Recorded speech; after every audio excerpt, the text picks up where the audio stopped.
Good evening, good afternoon, good greetings, everyone. Welcome to another TikTok Live. I'm Dr. G.O. White, and the Dr. G.O. White Show is here, the TikTok Doc. I'm coming in, y'all. We've got some live discussions that I want to finish up in this exciting period of time. So let me get some people on. I'm going to wait and get some folks on to this live here, show what we're doing today, where we're going to have another great discussion. For those of you that was on last week, let's get some people on. Let's see how this thing looks. We are notifying people, getting folks on. Let me get some people on. I'm telling you today, two things. For those of you who are dating or in relationships, I want to get some people on. Why? Because I have some powerful points that I'm going to unpack here on today. Let's get us some folks coming on in here. We picked up last week on these 9 non-negotiables. We're going to have a good time on today. I'm Dr. Gary L. White, associate professor, a clinician, an educator, a practitioner, an advocate, but I like to call myself a specialist in restoring and strengthening the family. So let's get some folks on here, you all. I'm telling you, we are going to impart with you all on today on these things that I refer to as these 9 non-negotiables. These 9 non-negotiables. I'm going to get some folks in because I'm going to tell you all these non-negotiables that I've been talking about and I hit you all with on last week was literally about these 9 critical characteristics or emotional pieces here. These are things that can impact relationships. They can impact marriage. If you all are dating somebody and you're trying to understand if this is the right person for you, if you are in a relationship and some of you are coming across some difficult challenges of that individual, what I have for you all on today, these 9 non-emotional negotiations that we're going to cover here. These are things I'm saying that are simply not negotiable. Things that require each and every one of us to strengthen and build within our own character. So I'm going to get some people on you all now. My part 2 on today. That's right. I'm going to drop them both in at the same time. So my part 2 on today is a little different because what I'm going to talk about, the second part of this discussion, y'all get ready because there is a question that someone asked and I'm going to jump into it. And that is, why are men afraid to petition or engage the court system to seek their visitation rights? So, Brother Jones, Anthony Jones, good to see you back, man. We going to finish these 9 non-negotiables here. So glad to have you on, my good friend. Get ready to provide some discussion and dialogue. The backside of this conversation, I can't emphasize this enough. The backside of this conversation, when I shift and finish these non-negotiables, when I shift, I am going to be dealing with this fundamental question of why are men afraid to engage the court system when it comes to seeking their visitation rights, when it comes to getting parenting time, when it comes to trying to get joint custody. I'm going to unpack that on the backside of this. So part of this here is that we recognize that marriages may come to an end, but that does not mean the relationships end. So we're going to look at that and we're going to move through it. I see that Anthony says, I didn't have to go to court for the kids when me and their mom split, but we do recognize that is an issue. I'm going to tell you, best case scenario when I get to this, what's going on, Jay? Good to see you. Best case scenario when I get to this, the point that I'm going to raise is we're going to take a deep dive as to why this is some scary stuff. However, it's an absolute necessity. So y'all get somebody on, y'all get some men on, y'all get some women on, y'all get some people on and let them know that the backside of this, Dr. White is going to be examining some of the challenges of seeking legitimation, custody, or visitation rights, but it is a necessary process. And so we have to take a look at that. So you all do me a favor as well. Share this. Take the link. Share it to somebody you know. Get them on and get them to to log in on this discussion, you all. And also be sure to like this, man, and share it. I'm going to continue to push this. Though I'm a real life therapist, though I'm a real life professor and practitioner, for this purpose, I call myself the TikTok doc. And so we're going to have to take a look at some of these here. So glad to have y'all on. Let's get right into it. Now, on last Tuesday, I started with these things that I called these non-negotiables, right? These emotional non-negotiables. These are things that I'm saying that we have to begin to process. So I'm going to give a quick summary before I pick up these last five. I started last week with this thing. I see you again. Is this no? This is not TD Jakes. This is Dr. Gary White. I appreciate the humor, but something about that dark skin, that melanin, I got it. I'll rock with it. But when we started this thing, what do we look at? Number one, I talked about last week dealing with rejection, and I examined some of the challenges that we have, men and women, dealing with rejection. Good to see you, Carrie Blackburn. Welcome, welcome. So we started with these things here of dealing with rejection and understanding how the issue of rejection, if you all recall, I talked about how understanding rejection can be problematic in relationships, right? So we recognize, when I touched on it last week, recognizing and realizing that some people are socialized to interpret rejection as a threat to their womanhood or to their manhood, rather than understanding that it's a regular part of the process. Good to see you. Oh my God, MJ, good to see you. So that was part one. Number two, and we picked up dealing with correction. So you all share this discussion. I'm giving y'all some good meat.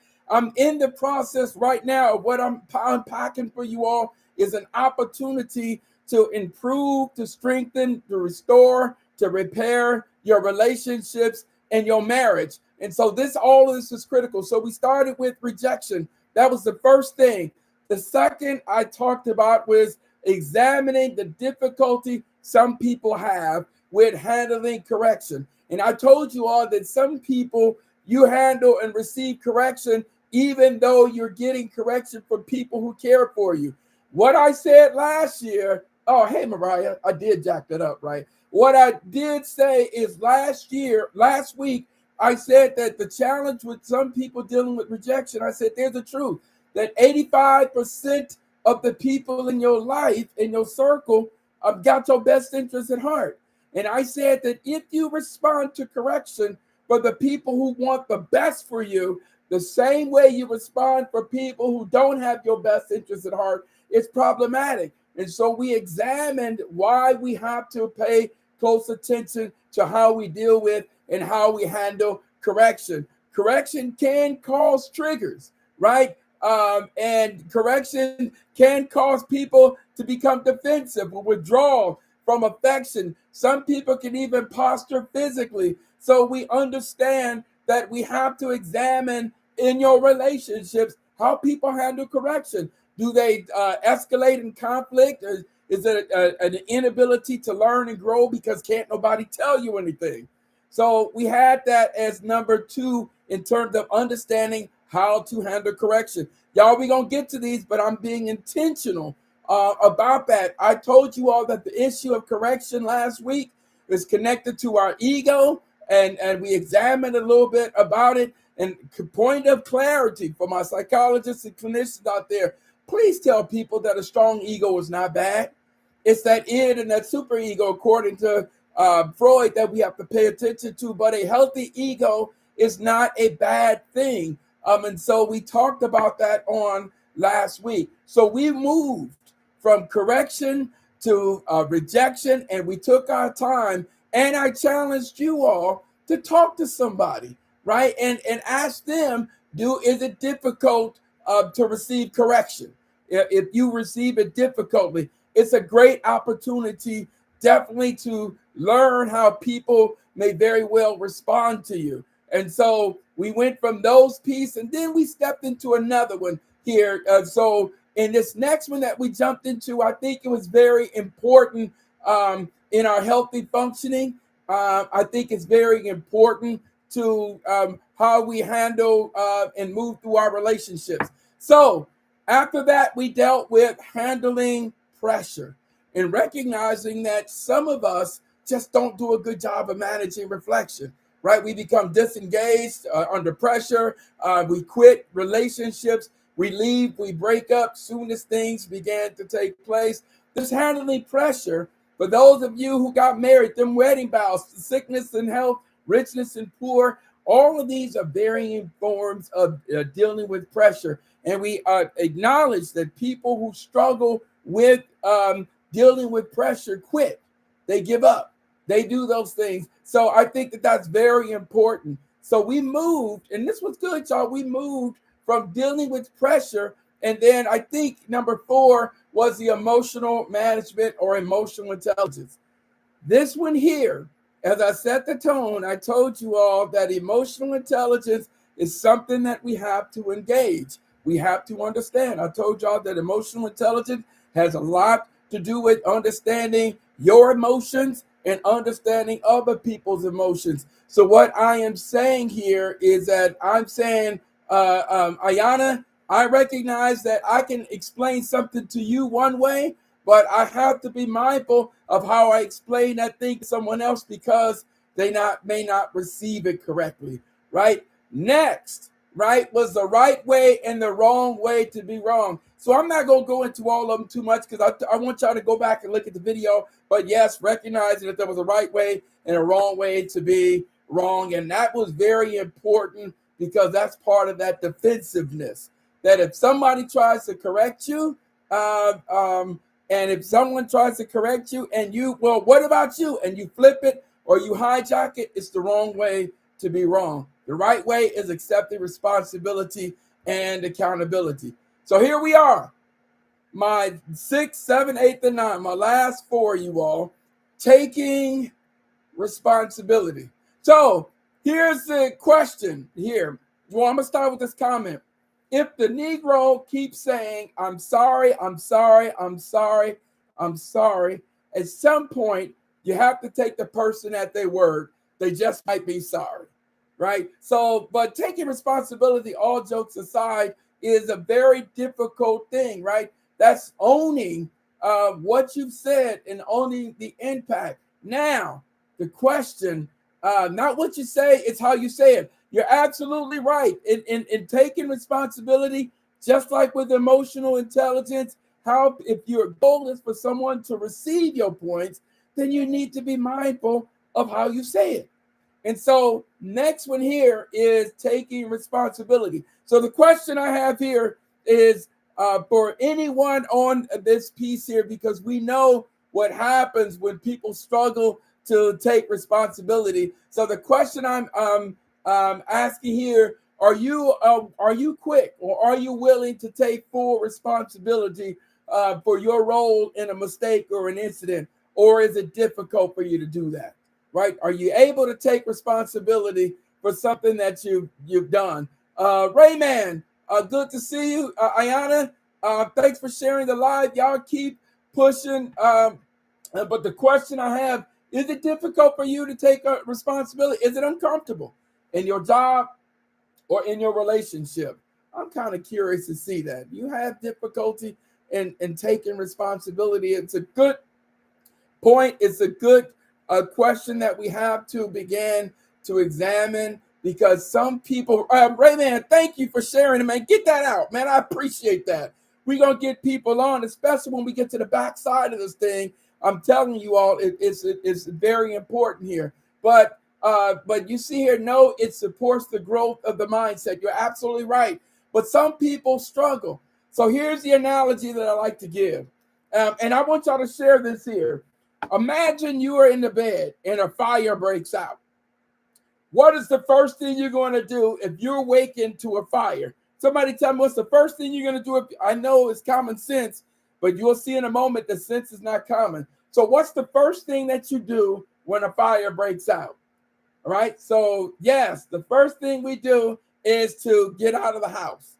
Right. I like the way you put that. Right. It's uncomfortable, but if it's the truth, believe in what you said. That's part of growth. Yes. When there's a fire, the first thing you do is get out of the house. The second thing that happens once you get out of the house is you put the fire out. The third thing that happens once the fire is out, the inspectors come in to find the source of the fire. And then the fourth thing that happens after that is that then they began to rebuild the home, but they're new codes. What I'm saying around taking responsibility is this: some people in the midst of a crisis have to make it known that they're not at fault. In the midst of a situation, instead of getting through it, some people take the position almost immediately of making sure it's known that they're not at fault in the middle of a crisis. So handling responsibility or understanding how it was played out in your family is important. So here's a question that I have for you. When you were growing up, did you see the men or the women, but more importantly, in the men, did you see the men in your house take responsibility when something went wrong? Did they own up to it? Did they deflect, or minimize it? How did people take responsibility in your house growing up? Let's look at that, right?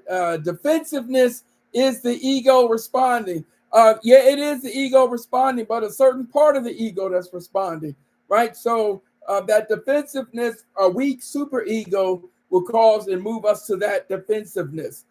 So you're absolutely right. I appreciate that. Not really. Mom was the breadwinner. Well, I like that, but when something went wrong growing up, were people able to take responsibility for those mistakes? Did they own up to it? Minimized it? Yes, that's part of the challenge that we see, and that minimizing does have definitely an impact on what happens. Anyone else? Did you see people taking responsibility in situations, in relationships, in the family? How did people handle that?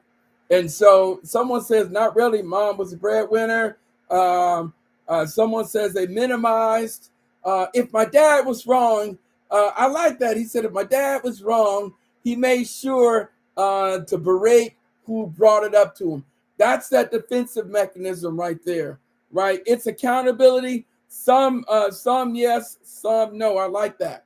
So we're now beginning to see that some people really struggle with taking responsibility. And here's the challenge, you all. We then pass that form of reacting. If we're not careful, we're past that form of defensiveness onto our children. Now our children in school and ultimately become adults, and they began to respond the exact same way. So how did you handle responsibility? How did you see it? Is it uncomfortable for you? I know I'm hitting y'all with a parade of questions, but is taking responsibility uncomfortable for you?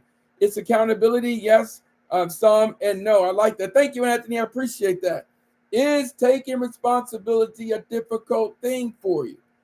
Very powerful question that we have to begin to look at. And what I'm going to argue is that we have to examine how we handle responsibility.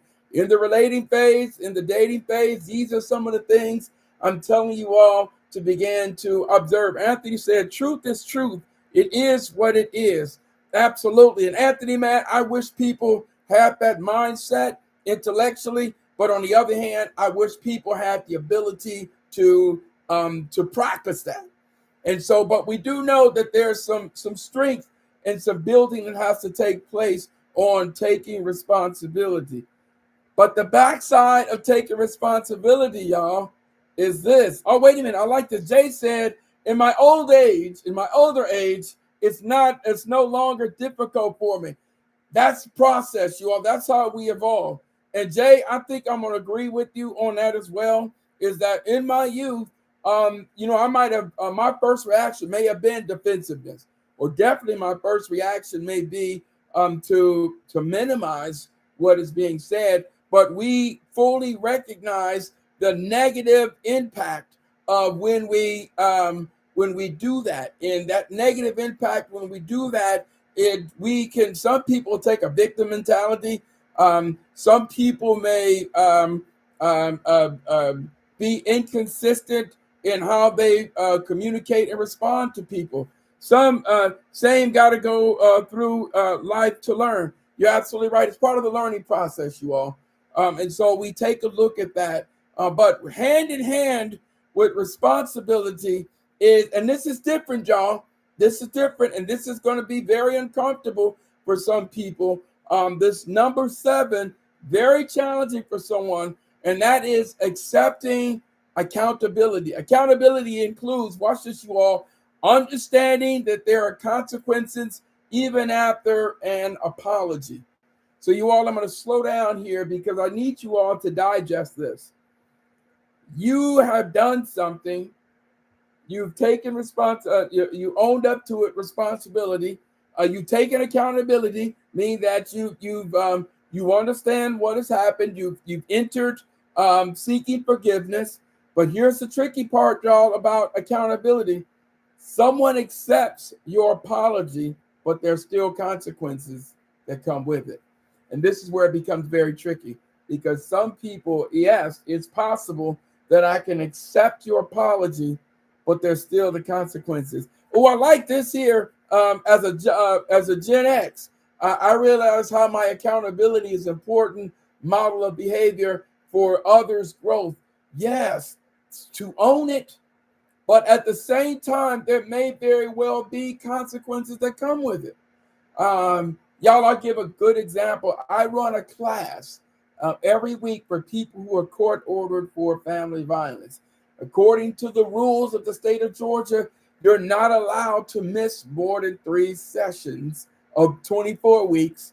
If you miss more than 3, you have to start all over again, right? And so we see what happened. Wait a minute, I like this. Some folks are afraid of accountability because it comes with consequences. Hence, their defensiveness. You're right on point. We see that where I can't forgive, but don't have to forget. Yes, never forget. And forgetting is not something that you can consciously do, right? Forgiveness begins to diminish over time, but consequences is something that becomes very important around accountability, right? Because it just simply says that in that regard, I'm going to say, Mom, I forgive you, but there's still consequences. I'm going to say to my coworker or my friend, you know what? I forgive you for what you did, but I'm not messing with you anymore. So those who struggle with or don't fully understand accountability, then they miss the fact that someone can forgive them, but the consequences is still you're fired. But the consequences is still I want to end this relationship. So people who struggle, y'all, people who actually struggle with accountability believes that an apology followed by accepting an apology means that we're back on level playing field. It's not the truth. Knowing how to truly accept accountability means being aware that there may very well be consequences that come with it. So you cheated, you committed adultery, y'all work through it. The person accepts your apology, but then says, but the relationship is over. Those who struggle with it'll go like this. But you said you apologized and we worked through it. But there's still consequences. Emotional intelligence is hard earned by consequences. That's the rough side of the mountain, Bagby. That's the rough side of the mountain, because emotional intelligence is important too, because it allows for you to see, watch this, how hard you may have impacted someone, right? Because think about this, you all. There's 2 types of apologies, all right? And there's 2 types of responses. There's one type of apology that you have accidentally done something, you inadvertently hurt someone's feelings, and now they're accepting your apology, right? Anthony says, being optimistic has helped me through life. Very powerful, very, very powerful. But here's a reality.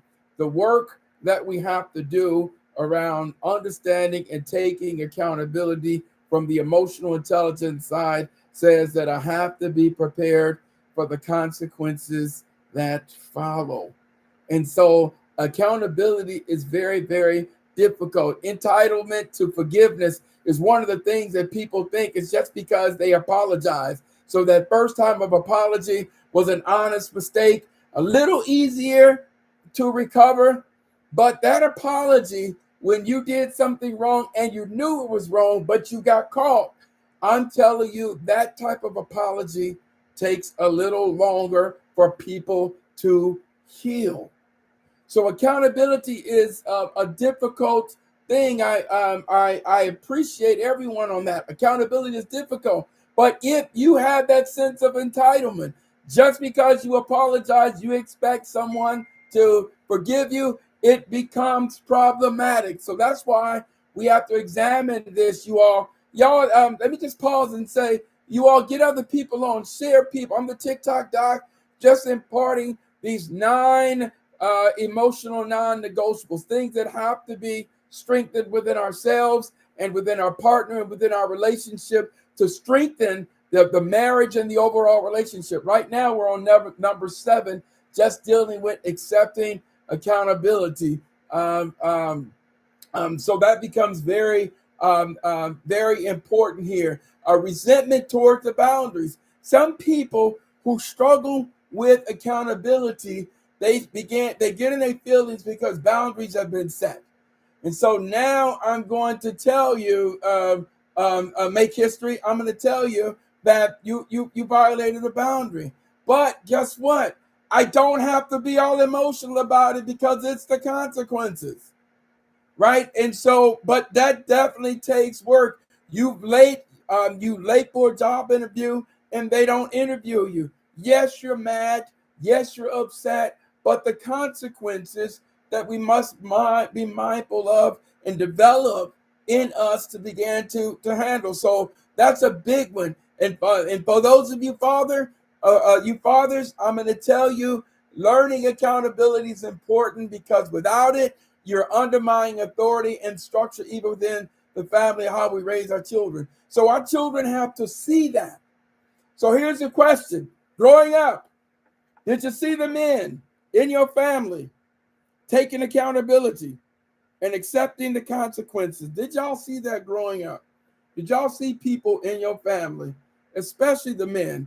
Did you see, and the women, either way, y'all respond as you do, but did you see people taking accountability and accepting and being aware of the consequences? Or were you witnessing growing up of the entitlement of forgiveness that just because they apologize, therefore you should forgive them? Let's see what we got here. How did y'all respond? Just because they apologize, should they be forgiven simply because they apologized? A question that I'm opposed, that simply because someone apologized, should they be forgiven? Very, very big question here that we began to look at. Let's see some of these responses here. That should they be forgiven? And I'm going to tell you, in the realm of accountability, forgiveness does not always happen. Right? When my daughters, when the cell phone first came out, y'all remember when the cell phone first came out, you had minutes, and when you went over the minutes, you had to pay more. Y'all remember that? Am I dating myself there? Right, with those minutes, and then you pay attention to those minutes, and then when you went over those minutes, right? When you went over those minutes, it charged, and so now you had to be mindful. So this is what my wife and I did. When it came to the minutes, back then, especially with my older daughter, she's a big time professional now, but back then, my oldest daughter was notorious for going over the minutes. So this is what happened, right? So we created a rule for every 10 minutes she went over, that's a day without the phone. And so whenever that cell phone bill came out, what did we do? I posted on her door and highlight the minutes that she went over. Let's see. If Aggie says, no, but forgiveness is for me, not for them. I've got to find a way to move forward without it being a part of it. Yes, absolutely. Actually, I like that as a great point because when we hold that hurt in us, the person who's hurt someone, they'll move on. Right. And so, yes, so there is a self-reflective part right there.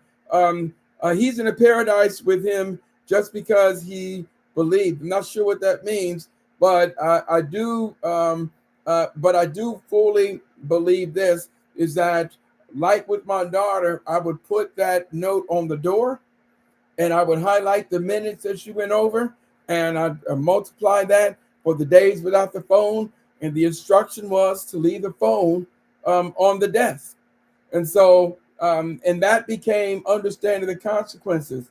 The parenting classes that I taught, one of the things that we realize is that even when we talk about discipline, because it's connected to accountability, even in parenting, when we talk about discipline, discipline means systematic instruction. Discipline and punishment are two separate things. But systematic instruction in raising your children, a good raising of the children around discipline and systematic instruction is that they learn that there are consequences that come with things. And so we began to explore these consequences and understand them. Y'all get ready. I'm getting ready to make a switch in a moment, and I'm going to talk about this legal part here because I don't want to let it go. But these other two here is integrity. All right. Wait, hold on. I denigrated and hurt myself so much over not having control over how others didn't take it. Oh, so in another way, you're saying you kind of kicked your own butt because of the way someone responded. But accountability is an amazing thing. You know how accountability really works is that it can be difficult to follow through with the consequences that you set. That's a very, very difficult thing. And it's difficult even in parenting that you have the consequences for certain behaviors. Your child violated those consequences, whatever that rule is or that boundary, and then you failed to follow through with the consequences. And so what I'm saying is letting you all know that when we follow through and what we clear on the consequences is very, very important. That's the hallmark of accountability. Number 8 and then number 9. Number 8 is having integrity. I'm going to say this about integrity. Integrity aligns our words, behaviors, and our beliefs despite the pressure or despite what may be going on around us. What I mean is the most powerful thing that you can do is be a person of your word, right? Be an absolute person at your word. That means that what you say is valued. Now, I tend to take people at their word. Y'all, am I naive? Am I being naive that I tend to take people at their word? Y'all tell me, am I being a little naive? Somebody said something about my eyebrow. That's crazy. But am I being naive to take people at their word? Good question. Just kind of curious, right? Am I naive for taking people at their word? Do you have problems with taking people at their word? Thank you, Jay. Not naive. Anyone else? Am I naive?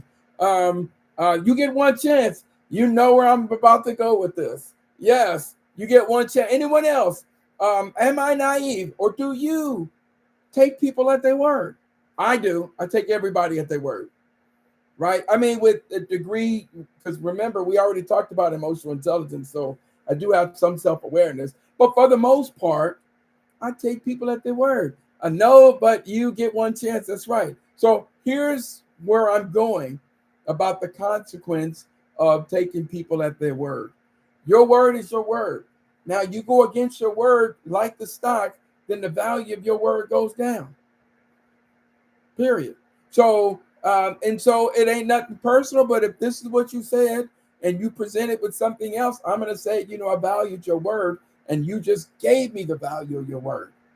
And so until you prove you can, that's exactly where I'm going, Jay, is that I'm going to take people at their word until they do something to show me that of the value of their word. So your behavior, I'm going to tell you, tells us the true value of your word. And the challenge is those that don't present with integrity. You see hypocrisy. You see people who will give in to peer pressure. This is, your truth, who you are, but peer pressure will cause you to go against your own values, your own beliefs. That will put your own integrity at risk initially until they prove they can't. You have other people who are coming on through the TikTok live. Y'all tell somebody I'm Dr. Jill White. This is the TikTok live that we're doing here right now. We're just talking about integrity. So that inconsistency around that integrity really becomes problematic. Your integrity is a cornerstone of your identity. It's how people come to understand you and what you become known for. And so this is why it's a critical part of our character. And it's a part of character education that we have to do with our own children, that we have to model integrity. There are some of you, and there are people in your circle, I'm telling y'all right now, they're known for their word. They're pretty consistent. In a workshop that I do around values voting, one of the things I have been known to say is that I've been known to be the only one right in a room full of wrong people, and I've been known to be the only one wrong in a room full of right people. But what I'm most known for is taking a position regardless of the people in the room. And so that's what I'm getting around in integrity as a character builder, as something that's very important within all of us. Integrity in building it, what I'm offering up to you is value clarification. We understand our values. Integrity sets the tone. It builds trust. It builds understanding. People know that you are consistent. But the thing I need y'all to walk around with is this: it is what you are known for. And finally, I offer up to you discernment, the spiritual foundation. So let me ask this question. This is number 9. Let me ask this question.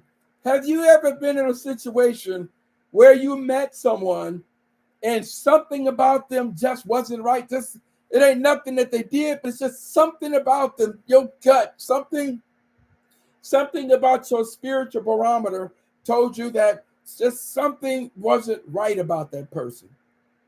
Anybody ever experienced that? That's discernment, right? There's no evidence. Y'all have heard the term faith is the substance of things hoped for, the evidence of the things unseen. Y'all, that's part of discernment. And so the question I'm posing to you all right now, have you ever had that experience? Just something about you just said, something about this person ain't right. Or it's intuition, yes, but I'm calling it spiritual discernment, right?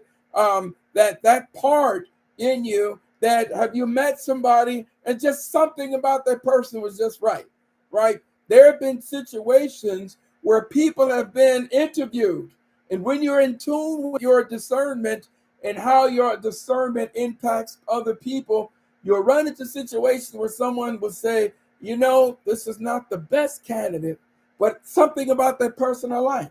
I just got a real good feeling. When you are mindful and in tuned about your spiritual discernment, you have the ability in a beautiful way to impact people because it's also connected to your integrity. Integrity is not a conscious thing that you do. It's a part of who you are. So your integrity enters the room before you do. But people who lack spiritual discernment will find themselves dealing with what I call moral confusion, right? That your ability to determine what's right and wrong is subtly compromised. Impulsivity. People who lack the spirit of discernment will do something out of impulse without really paying and being in tune with that discernment. Y'all know how black folks are. We can walk into a situation and go, you know what, I ain't going over there. Something about that ain't right. Right? That's that discernment, that peace within us. And I'm saying that there's an opportunity where there's emotional intelligence, y'all. I'm telling you that Zohar, the theorist, says that there's something called spiritual intelligence. Yes, spiritual intelligence, right? The capacity to assess deep meaning, values, purpose, and motivation using your spiritual or that piece of discernment within you to solve problems and transcend the ego. So that power of that spiritual discernment gives you the ability to recognize when something's not right and something's not wrong. So I wanted to take the time to unpack these 9 emotional non-negotiables. So y'all tell somebody to go in, to log on, to go to my TikTok and look at some of these. I'm talking about these 9 emotional non-negotiables, things that have to be present. Now, I'm telling y'all right now, y'all better get somebody on for what I'm about to do now, because I'm about to do a hard shift. Now, I need to, before I do this, to talk about why men are afraid to engage the court system. I'm going to do a hard shift because I think in the court they call it voir dire, right? That means you have to establish some degree of expertise in it. So let me do this. You all, for more than 30 years, I've worked with non-custodial parents and custodial parents around negotiating visitation rights, from mediations and working with parenting plans. For years and years, I've worked with supervising visits, whether it's over the phone, what I would call monitored visits, whether it's a neutral exchange where I would work with parents being present at the same to watch and observe the interaction, or supervised visits where I literally watch the visit. So y'all tell someone here that so that's 30 years. I have articles and publications. Go to Google Scholar, look up Dr. Gary O. White, and you'll see the articles and the publications in peer-reviewed journals that I've written around father involvement, access, engagement, and responsibility. And you can also go to YouTube and look at many of my presentations over the last 25 years around involvement. With that being said, the question I ask you all is this: why do you think men in particular, black men in particular, why do you think they are hesitant or in fear of engaging the court system? So here's the context. A father wants to get visitation rights, or a father wants to get joint custody, but he's hesitant about doing it. He knows that he has to file for visitation and he has to engage the court system. That means he has to be a plaintiff to go into the court system. Why do you all think men are hesitant, particularly black men? Why do you think they are hesitant about engaging the court system? Man, I can't wait to hear this. Why do you think they're hesitant? I'm going to tell you what my research has found, right? Don't trust the process. I love that, Jay. Give me another one. Why do you think men are afraid? And even in the process, I want to hear a little bit more about what you mean by that. You're on to something. Can't afford the legitimation fees. Yes, that's another one as a reality, but there is a way. There is a way. Anyone else? Why do you think I have to go? I've been going through a real tough time, and it wasn't a mistake. I love that. Other reasons. Why do you think? Oh, thank you for coming. I appreciate you, sis. Again, as people, we don't trust the legal system. So let me tell you what I've seen over these last 25 years. Systematic barriers. Yes, we're getting there. So here's a few things I want you all to consider. First and foremost, it has a lot to do with their legal status. I've said on my podcast, I've said on the TikTok, I've said on Instagram that in Georgia, for example, if you have a child born out of wedlock, the father has no rights to the child. In order to get any rights to the child, even if he pays child support, even if the child has his last name, even if he signed the birth certificate, in Georgia, the father has no rights. To get to the point of at least the status that other fathers in other states have, he has to do that thing called legitimation, right? But here's what I see. Seth, good to see you. They're afraid to engage the court system. Part of what Jay said is because of the historic fear. That means that many men walk in the court system as a petitioner and they leave out as a defendant. Well, let me explain what that looked like. You petition the court for visitation rights, but you haven't paid, you don't have a child support order. So you're trying to go in with visitation and then you end up with a child support order. Well, let me explain a couple things, you all, and why I'm making a case that I want you all to be of good courage to do this. First and foremost, that there's two ways to pay child support. One way is you get put on child support, and the state is regulating it.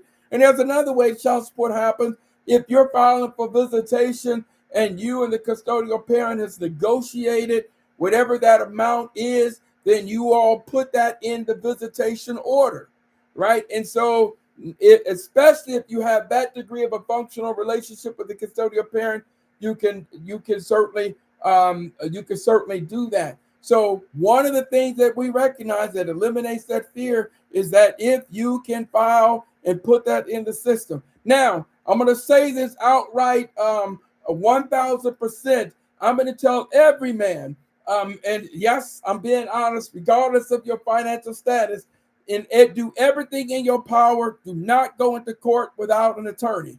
Let me put that out, right? Do not go into court. I strongly recommend that you do not engage the court system without an attorney. But with that being said, places like Fulton County and DeKalb County have something called the Pro Se Center that allows for people, the Family Law Information Center in Fulton and DeKalb County, a FLIC Center allows, and they provide some assistance with helping people seek visitation and legitimation. So one of the reasons we see that fear is that you go in as a plaintiff and come out as a defendant. So what I'm going to tell anyone, if you do not have a child support order, I'm going to tell the men, I'm going to tell the women, I'm going to tell the non-custodial parent, whatever state you are in, I guarantee you that there is a child support calculator. You can go in, right? You got to understand that the child support, for the most part, is one of the most powerful entities in this country. I'm going to argue. But you can go in, you can make up a name. You know what your gross income is. In Georgia, off the time, you're going to be ordered to pay you're going to negotiate between 18 and 23% of your income. And so your gross. So with that being said, helping you understand that when you began to negotiate with the mother, and I'm going to tell you, gentlemen, best case scenario, what about the child lives out of state? I'm going to get to that. Great point. But it's still the same process. I'm going to start with where the child was born, and then we have to pay attention to where the child lives. But I'm going to tell you, if you have a functional relationship with the custodial parent, that you and her can negotiate a consistent amount. Gentlemen, Blair, understand this. Anyone who's listening, if you're not paying child support through a system, part of a civil action, part of a visitation or divorce decree, or paying child support through the state, you have to understand that is not child support. You're supporting the child. It can even be looked upon as a gift. That's why I'm saying to you, ladies and gentlemen, those of you that you have to formalize that. Unfortunately, the state, I don't care what state you're in, there's really only one definition for a responsible father, not reflective of true fatherhood, but there's only one legal definition, I argue, this is Dr. White, of how the state understands a responsible father, and that is whether or not you're paying child support. Right? So you're considered a deadbeat dad. There's only one definition of a deadbeat dad, and that is someone not meeting their financial obligation. Does that make sense legally? That's what it is. Emotionally, spiritually, it makes no sense. Because the truth is, if you're fully involved, you're contacted, these are values that are not within the realm of the court system. However, the court does take those things under consideration.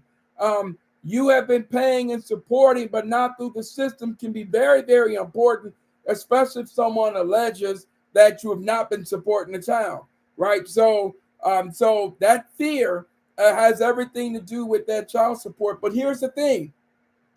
The other fear that some men have with engaging the court system is that they are afraid for men that it's going to piss off the mother and she's going to now take her scorn or anger to some unprecedented level. And I'm going to tell you, gentlemen, that may very well be true.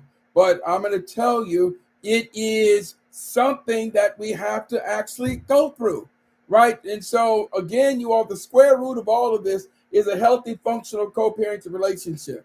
And I'm going to tell you, if you have a functional, I didn't say good, I'm saying if you have a functional relationship with the custodial parent, that you all can begin to negotiate these things. I'm going to tell you, long before you seek the court system, these type of things you have to understand.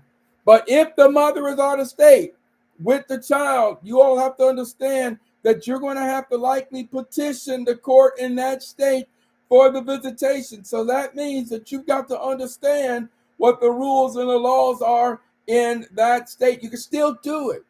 But gentlemen, I'm going to tell you, it's a process that you have to engage in, because true involvement, what we're talking about here is that having a legal, let me say this again, to have the legal right to be involved in your child's life.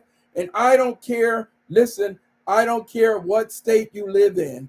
In order to have the legal right to be involved with your child, you must engage the court system. That's what I'm getting at here. And so no matter how uncomfortable it is, we have to be patient.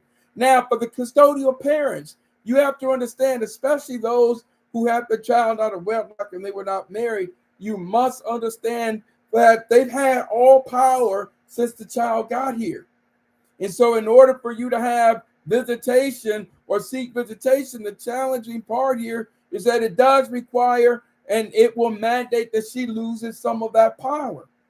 But again, the square root is doing the work around a functional co-parenting relationship. So the fear of engaging the court system can be mediated by trying to focus on that functional relationship with the mother. And guess what? Your relationship might actually be too damaged and you need a third party, where people like me come in, to negotiate or mediate or begin to do the work around building a co-parenting relationship, so y'all can get to that point that you can communicate to the custodial parent, I want to set something up. So the mediation is something, you're right, Jay. The mediation is something that becomes absolutely important to move towards that step. But again, we have to learn how to engage and be comfortable enough to engage the custodial parent and seek that visitation. Now, there's other type of involvement, you all. If the mother, you and the mother have a functional relationship and everything is going well, and then more power to you, you all continue to put that in place. Just understand that if you're sending money, she might love what you're doing, and you might be doing a great job. For the non-custodial mothers, the same thing. You might be paying, but if you're not doing it through a formal system, it is a gift. And so for those of you that are out of state, this work around working on that the relationship with the mother becomes more important than ever, especially, listen, especially if you do not have the legal means to acquire a family law attorney in that respective state. So I'm going to tell you that one of the things in this very uncomfortable process that I'm going to encourage you all to do is to have a third party. Find a source that can help you begin to negotiate with the mother to improve that that co-parenting relationship. I think is something that's absolutely critical that has to be done. But gentlemen, here is the option that I'm telling you: a state of misery, a state of depression, physiological things like increased blood pressure, headaches, ulcers. These are all these things that if we're not careful, we can begin to experience, where our bodies then turn on us because of the ongoing pain that we have. And so I'm saying that you have a vested interest to begin focusing on that relationship. Now, I am going to throw this in here because I don't want this to get lost. There are some things that you can do, that you may do, that will hinder your access to your child, and that will make your engagement with the court system problematic. And that is, one, a history of family violence. Number two, that you have put something in a text or you made some type of threat, and now the custodial parent has got a restraining order or protective order against you. Three, you have turned out in a scenario or a case in which you've traumatized the child. All these things can make how you engage the court system problematic. But here's the issue. In almost every case over these 25 years of working with non-custodial parents and parents, in almost every one of those cases where that's an issue, they've done that as an alternative to engage in the court system. Now, here's the crazy part, but it makes sense. It's crazy, but it makes sense. It's not uncommon for men to say, why in the hell do I have to go through court and do all that, and that's my child? Or even more so, I'm paying damn child support. If I'm paying damn child support, I need to see my child. I'm going to tell you, you're right. But on that same note, I'm going to tell you that in order for you to have just as much legal say-so to your child as it is that child support that's coming directly out of your check every month, I'm telling you, then you have to move towards engaging the court system. I am going to be intentional. Y'all pay attention to my TikTok, because I'm going to get attorneys on here. I'm going to get psychologists on here. I'm going to be bringing on guests because we have to engage in this. I want you to ask the psychologist. I want you to ask the family law attorney. I'm going to put these things in place. So y'all stay tuned, because legitimation is an absolute must, especially here in Georgia. Legitimation allows for you to inherit from the child and the child to inherit from you. Legitimation allows for your name, if it wasn't originally on the birth certificate, it allows for the judge to consider to change the child's last name and to re-enter a new birth certificate with your last name. Legitimation also is important because if y'all look at some of the adoption literature that has occurred, the other part of legitimation in child support, adoption and foster care world, they have this thing called first placement, best placement. Watch this, y'all, when a custodial parent or mother loses custody, or let me rephrase that, when a custodial parent loses custody of a child and now they're temporarily in foster care and they have to be placed, here's the eye opener. If you have legitimated the child, then that child goes to you. Legitimation is also important. Jay, you killing the game. I'll have you co-parent, co-present with me. And the other part of legitimation that is absolutely critical, if you should have an untimely death, the death benefits goes to the legitimate child. So legitimate is not just a secular thing that your grandparents or great-grandparents said about legitimation or bastard. No, all of this is the legal language that we have before us. So I'm saying to you, gentlemen, for the standpoint of your health and well-being, for the standpoint of your emotional well-being, it's an uncomfortable thing, but y'all pay attention to my TikTok. You all pay attention to all my sources, whether it's on YouTube, Instagram, or TikTok. Y'all share and get ready, because I'm not going to leave you hanging. I'm going to work to provide you with resources. When I find out some of the states that we're in, I am going to let you all know why it becomes important, and filing and engaging the court system is an absolute must.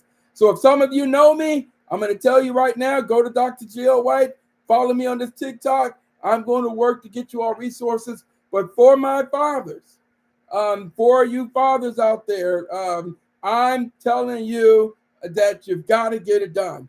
I'm telling you that you have to move forward in this process.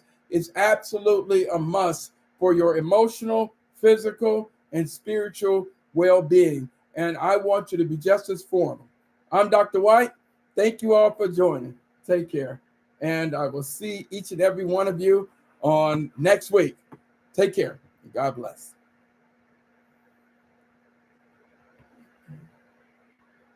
Woo. Beautiful, beautiful, beautiful. Beautiful, beautiful, beautiful.